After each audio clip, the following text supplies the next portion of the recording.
Les affirmations extraordinaires demandent des preuves plus qu'ordinaires. Si un gars me dit « Chez moi, j'ai une grenouille », je le crois volontiers.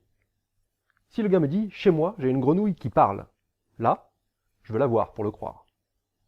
Dans le premier cas, il n'y a rien d'extraordinaire.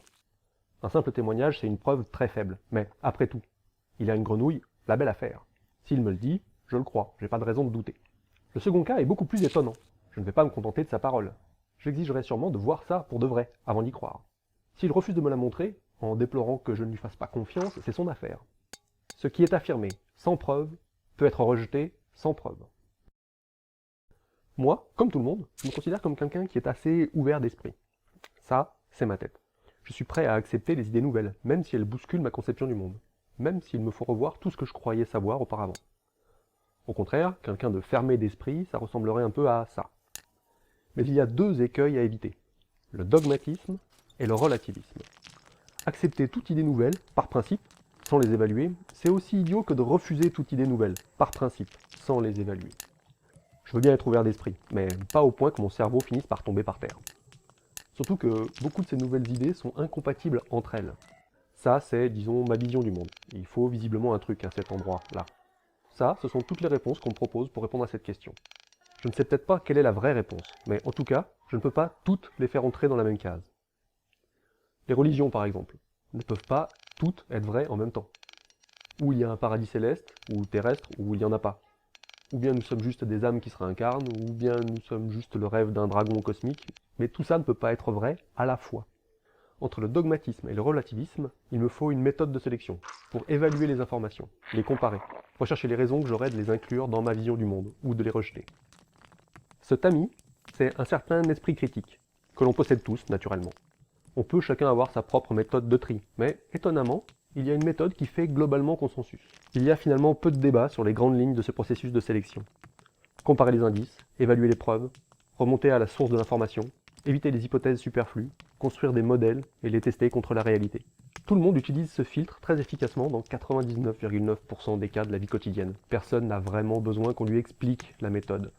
Seulement, on a tous ce petit 0,1% des cas à qui on octroie une sorte de passe-droit, comme une carte VIP, donnée sur mesure à nos sujets de prédilection, et qui leur permettrait de ne pas passer à la moulinette de notre propre esprit critique. Acceptation systématique ou rejet systématique. Allez, hop, fais pas la queue. Pour certains, c'est la religion, pour d'autres, un sujet politique, pour un autre, les ovnis, l'astrologie, l'homéopathie. La méthode pour évaluer les affirmations extraordinaires, c'est rien de plus que la méthode scientifique, c'est-à-dire l'étude du réel à la recherche de phénomènes reproductibles et falsifiables. Disons qu'une personne prétend avoir un pouvoir de télépathie. Elle dit qu'elle peut deviner la couleur, noire ou rouge, de la carte que je tire au sort dans un paquet. Quel pourrait être un protocole que je pourrais mettre en place et susceptible de servir de base factuelle pour décider si je me mets à croire à la télépathie ou pas? Il nous faut déjà pouvoir observer le phénomène de façon reproductible. Vas-y, devine. Je ne me contenterai pas d'une réussite, il y a quand même une chance sur deux d'y arriver par hasard. Si elle enchaîne les réussites, au bout d'un moment je serai impressionné. Laissez-moi calculer. Si elle réussit 7 fois consécutives, il y a moins d'1% de chance de parvenir à faire ça par hasard. Respect. Mais il y a peu de gens qui prétendent que leur don marche absolument à tous les coups. Et s'il y a quelques échecs, ça ne veut pas dire que la télépathie n'existe pas. Elle pourrait y arriver plus souvent que la moyenne. C'est pourquoi il faut faire de très nombreux essais. Ça, c'est ce qu'on est en droit d'attendre du hasard après 100 essais. Faire au moins 50 réussites sur 100 essais, on a une chance sur deux d'y arriver par hasard. Les chances d'y arriver par hasard sont représentées par la proportion de la surface bleue. Combien de réussites faut-il avoir pour avoir moins de 1% de chance d'arriver à faire ça par hasard? Bon, je vous épargne le calcul. 63 réussites. Je pourrais donc régler mon filtre intellectuel de cette manière. Je reconnais que ta performance est extraordinaire si tu atteins 63 réussites sur 100 essais. Un seuil de significativité de 1%, c'est un test très sévère. La plupart des études scientifiques, toutes disciplines confondues, ont des tests sur 5%. C'est-à-dire que 5% des études déclarées positives sont en fait juste dues aux aléas statistiques. Si je teste plein de voyantes avec ce test, je trouverai donc toujours environ 5% de vraies voyantes, même si absolument aucune d'entre elles n'a le moindre don. 5%, ça fait une personne sur 20 quand même. Si le test est réussi, est-ce que ça prouve l'existence de la télépathie? Non, pour l'instant ça prouve juste que ça ne peut pas être dû au hasard. C'est les signes qu'on peut écarter l'hypothèse nulle. L'hypothèse nulle, c'est un terme utilisé par les chercheurs, quelle que soit leur discipline. En vrai, soit elle a un pouvoir, soit elle en a pas. L'hypothèse nulle, c'est celle qui correspond au cas où elle répondrait juste au pif. Si elle passe le test, c'est-à-dire plus de 63 réussites sur 100 essais, on peut éliminer l'hypothèse nulle. Là, l'hypothèse 1, c'est sa prétention. La télépathie. Je reçois des ondes cérébrales grâce à ma boule de cristal. Mais rejeter H0 ne signifie pas que H1 est forcément la bonne hypothèse.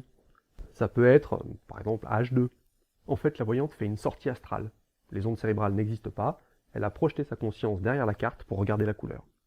Ou H3, un trucage avec un miroir posé au fond de la pièce. Ou un complice au fond de la salle, où elle utilise un paquet de cartes marquées. Ou simplement de la lecture à froid, et elle ne s'en rendrait même pas compte elle-même. Pour savoir quelle hypothèse est à privilégier, il faut recommencer le test plusieurs fois avec des variables de contrôle. C'est long à mettre en place, et c'est ça la recherche scientifique. Mais la plupart des phénomènes extraordinaires ou paranormaux n'ont même pas encore pu proposer un protocole reproductible. Et lorsque c'est le cas, les résultats du protocole ne permettent pas d'éliminer l'hypothèse nulle. Dans ces cas-là, c'est même pas la peine de se prendre la tête sur la nature du phénomène. Il faut d'abord mettre en évidence un phénomène avant d'en rechercher les causes. Inutile de se demander si une boule de cristal aide à capter les ondes cérébrales avant d'avoir pu attester de la capacité de prédiction. Ça a l'air évident comme ça, avec des boules de cristal. Mais il y a énormément de cas de ce genre dans la vie quotidienne. L'homéopathie, par exemple. Voilà 30 ans que tous les homéopathes, les fabricants de médicaments homéopathiques, et surtout les médias, remplissent des pages de presse et du temps d'antenne à proposer les raisons pouvant expliquer l'efficacité de l'homéopathie. Mais cette efficacité n'a toujours pas été mise en évidence. Comment marche l'homéopathie? Est-ce que l'eau a une mémoire? Et ça c'est sur France 5 quand même, le service public, c'est-à-dire financé par le contribuable. En 200 ans, l'homéopathie n'a toujours pas pu proposer un protocole reproductible montrant son efficacité. C'est pas par manque d'études sur le sujet, il y en a eu des quantités considérables. Il y a quelques études positives bien sûr, mais dans des proportions qu'on pourrait attendre au vu du fait que toutes ces études sont menées avec un seuil de significativité de 5%. Pour dire une de ces études positives n'est pas une preuve. Surtout qu'elles sont souvent financées par l'industrie des fabricants de produits homéopathiques. Bien sûr, c'est pas juste en tapant homéopathie sous Google qu'on peut y accéder. Si on fait ça, on trouve que des sites partisans, écrits par des militants.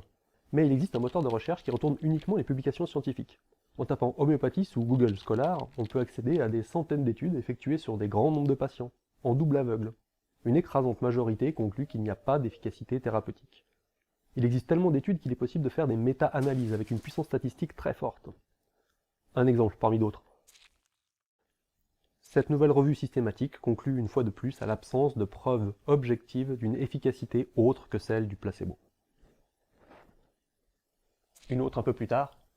5 méta-analyses d'essais cliniques en homéopathie ont été faites. Toutes ont eu le même résultat. L'homéopathie n'a produit aucun bénéfice significativement supérieur au placebo.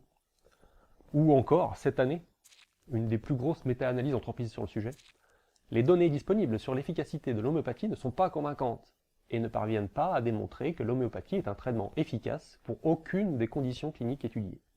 Si tous les organismes de santé, OMS, Ordre des médecins, répètent régulièrement que l'homéopathie n'a pas d'efficacité thérapeutique, que c'est une pseudo-science, et qu'il faudrait remettre en question son remboursement par la sécurité sociale, ce n'est pas qu'ils sont fermés d'esprit, imperméables aux idées nouvelles.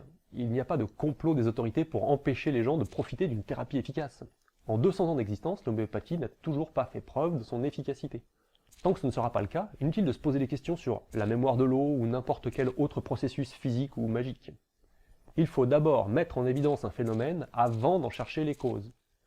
Et vu que les prétentions sont énormes, il existe des vaccins homéopathiques, on est en droit d'attendre une efficacité clairement visible.